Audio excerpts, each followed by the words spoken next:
নমস্কার বন্ধুরা, তো দেখো আমাদের আজকে ভিত পুজো হলো। তো এখানে সবকিছু গুছিয়ে নিয়েছিলাম, মিস্ত্রি দাদাটা পুজো দিয়ে দিচ্ছিল। এই পুজোটা অনেকে ব্রাহ্মণ দিয়ে করে, কিন্তু আমাদের বাড়িতে ব্রাহ্মণ ছাড়াই করল। আমি চান করেছিলাম, তাই ঘরটা আমিই বসাবো।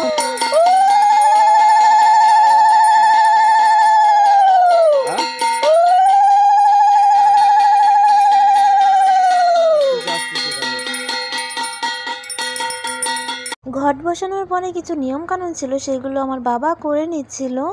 যেমন ঘটের চারিপাশে একটু জল ছিটিয়ে দিতে হয়, তারপর ধান দ্রব্য দিয়ে ওইখানে একটু সিমেন্ট বালি গোলাটা দিতে হয়, তবে পুজোটা সম্পূর্ণ হয়। বাড়ির প্রত্যেকেই দিতে পারে। তারপর আমার জ্যাঠামশাই এখানে সব নিয়মকানুনগুলো করে নিচ্ছিল। একে একে সবারই নিয়মকানুনগুলো করা শেষ হয়ে গেছে, তাই ভাবলাম আমিও একটু করে নিই, আমি আবার বাদ যাব কেন। আমি চাই আমার বাবা যেই কাজে হাত দিক সেই কাজ যেন ভালোভাবে সম্পূর্ণ হয়। ভিডিওটা আমি এখানেই শেষ করছি, দেখা হচ্ছে পরবর্তী কোনো ভিডিওতে। ততক্ষণে তোমরা সবাই ভালো থেকো, সুস্থ থেকো।